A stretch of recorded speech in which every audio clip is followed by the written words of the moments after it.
Sebelum mendengarkan cerita Kenshin atau menyimak, jangan lupa like dan subscribe channel ini serta aktifkan tanda loncengnya. Terima kasih.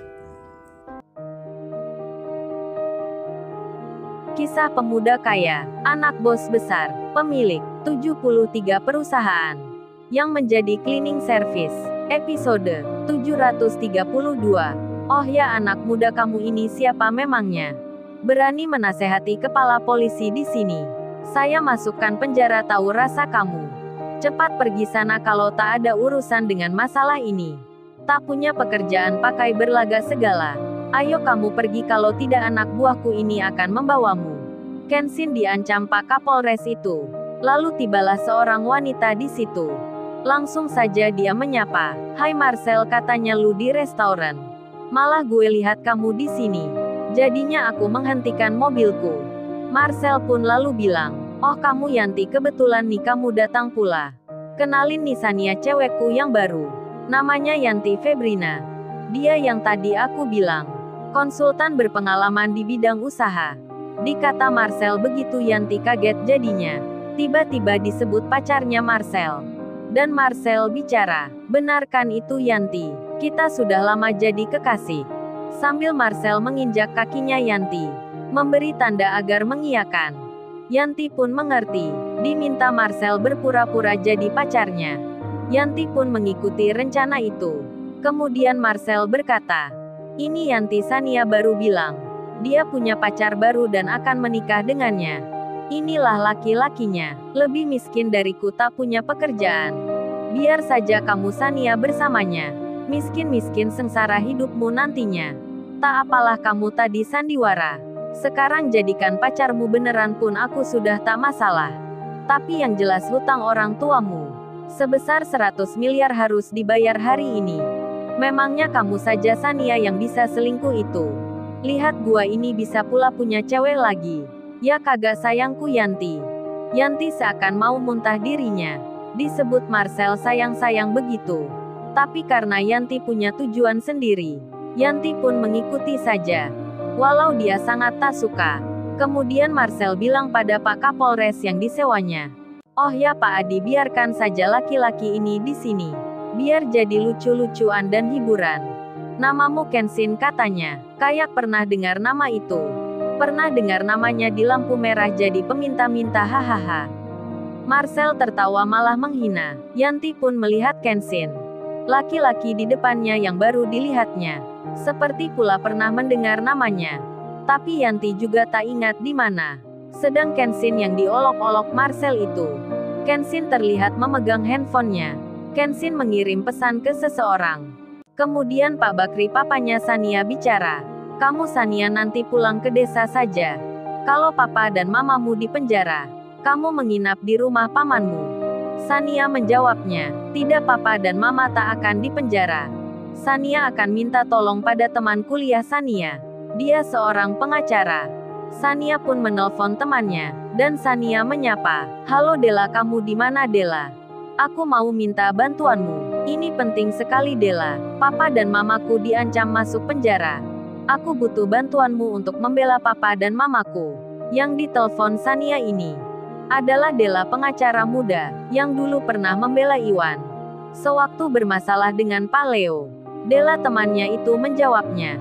Oh ini Sania, aku akan ke Amerika nanti sore. Ada masalah apa memangnya? Aku tak ke tempatmu saja sekarang. Ceritakan masalahnya. Aku sebisa mungkin akan membantumu. Sania pun menunjukkan tempat ia berada. Dan Dela temannya langsung menuju lokasinya. Kebetulan pula Dela saat ini dekat dengan tempatnya Sania. Marcel pun menjawabnya. Percuma kamu Sania pakai pengacara segala. Gua juga bisa menyewa banyak pengacara. Gue pastikan papa dan mamamu akan di penjara. Kenshin pun kemudian bilang. Dengan bertutur kata pelan Kenshin menyapa. Oh ya, bapaknya yang bernama Pak Bakri. Maafkan saya sebelumnya jika kurang sopan bicaranya. Ini saya mau bertanya. Kalau Pak Bakri tak berkenan menjawab, tak mengapa. Oh ya, Pak Bakri berhutang pada Marcel ini semenjak kapan ya memangnya? Untuk usaha di bidang apa ya itu? Maaf saya bertanya begini. Bukan bermaksud apa-apa, Yanti malah menjawabnya. Hei kamu laki-laki yang tak punya kerja. Memangnya perlunya apa lu bertanya? Kayak lu tahu perusahaan saja. Bikin gua ilfil mendengar pertanyaan lu yang amatiran begitu. Sudah kamu jangan ikut campur. Diam aja sudah cakep malah ikut berkata. Jadi tak menarik lagi lu ini. Waduh, secara tak sengaja Yanti mengakui Kenshin laki-laki yang tampan. Meski berkata dengan menghina, Pak Bakri kemudian menjawabnya. Oh ini anak muda. Sebenarnya saya berhutang belum 3 bulan. Berhutang 50 miliar untuk usaha pembelian kapal dan kontainer. Untuk pengiriman barang-barang ke luar negeri. Tapi ternyata semua tak berjalan normal. Perusahaan ekspedisi saya terkena pelanggaran. Ada banyak masalah di tengah jalan. Jadinya perusahaan mengalami kerugian. Hingga bangkrut tak sampai dalam waktu 3 bulan. Begitu ceritanya anak muda. Meski Kenshin dikira anak jalanan. Yang tak punya pekerjaan. Pak Bakri itu tetap menjawabnya. Kemudian tibalah Iwan dan Paijo. Yang tadi sudah diberitahu Kenshin. Iwan langsung menyapa Kenshin. Wah ada apa bro di sini? Kok rame-rame begini? Pasti ada masalah ini. Yanti dan Marcel pun melihatnya. Melihat Iwan dan Paijo, langsung saja mereka bilang. Oh rupanya kalian berdua yang datang. Pembantu yang kemarin kerja di Jerman. Panjang bener umur kalian ini. Bisa ketemu lagi di sini. Iwan dan Paijo pun kaget jadinya. Ada orang yang menghinanya kemarin. Iwan langsung berkata, wah Jo Paijo doa kita ternyata terkabulkan Jo Paijo. Ada 2 orang belagu akhirnya. Mereka bertemu Kenshin di sini. Iwan lalu bicara, helu orang yang sombong itu. Ini Kenshin majikanku. Seorang yang aku bilang kemarin. Dia ini tuan muda anaknya bos besar. Sekarang tahu rasa kalian. Tentu Kenshin tak mengerti apa yang dimaksud Iwan. Terlebih Iwan langsung menyebutkan tentang siapa dirinya. Kenshin masih terdiam. Marcel pun berkata, tahu rasa apa maksudnya? Lu itu yang tahu rasa. Bertemu gua di sini, akan aku cincang lu berdua ini. Orang gini lu sebut majikan. Majikan dari mana memangnya? Tuan muda apanya? Anak bos besar katamu pula. Anak cacingan gini lu hormati. Kalian memang gila sekali. Hahaha. Marcel tertawa. Yanti pun ikut bicara. Ternyata dia ini majikanmu. Pemuda miskin yang tak punya begini.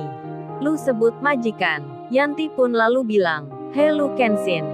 Ada lowongan kerja di perusahaan milikku. Apa lu mau kerja di sana? Jadi pembantu bersih-bersih selokan. Kalau mau ajak teman-temanmu ini sekalian. Hahaha. Yanti pun tertawa. Kenshin pun tak menjawabnya. Malah Kenshin bilang ke Pak Bakri. Kenshin berkata, oh ya Pak Bakri, perusahaan milik Pak Bakri itu. Saya kira tak mungkin sekali. Dalam waktu yang sangat singkat begitu. Bisa mengalami kerugian dan kebangkrutan. Kalau tak ada yang sengaja berbuat kejahatan pada perusahaan Pak Bakri. Memangnya di mana Pak Bakri? Biasa mengirim dan menyandarkan kapalnya. Biar saya tanyakan pada atasan yang bertanggung jawab di sana. Mendengar Kenshin bicara begitu, Marcel dan Yanti kaget jadinya. Kok pemuda pengangguran ini sampai tahu tentang begitu? Mau bertanya pada atasan pelabuhan segala. Apa dia kenal memangnya? Tak mungkin sekali itu. Mungkin hanya kebetulan saja bicaranya. Marcel pun berkata, oh ya Pak Kapolres Adi. Tangkap saja Pak pemuda ini. Sudah melantur bicaranya. Amankan saja Pak daripada bikin masalah di sini. Pak Kapolres itu pun bertindak. Memerintahkan anak buahnya untuk menangkap Kenshin. Di saat bersamaan, HP Kenshin berdering. Pak Jenderal Polisi yang sekarang sudah bintang 4 menelponnya. Rupanya Kenshin tadi mengirim pesan ke seseorang. Seseorang itu rupanya Pak Soeharto. Kenshin menulis pesan karena segan khawatir mengganggu. Tapi Pak Jenderal itu malah menelpon langsung. Kenshin mengangkatnya. Sedang Pak Kapolres itu berkata, tangkap saja pemuda bodoh ini. Main-main dengan kita polisi. Tangkap biar aku gebukin nanti di penjara. Ucapan itu begitu keras dan tegasnya, hingga terdengar oleh Pak Jenderal di telepon itu. Pak Jenderal Soeharto pun marah jadinya. Siapa polisi yang berkata begitu? Lalu, bagaimana kisah selanjutnya? subscribe channel ini untuk episode berikutnya. Terima kasih. Jangan lupa subscribe ya guys, dan tekan notifikasinya. Jangan lupa ya guys, untuk kelanjutan ceritanya ada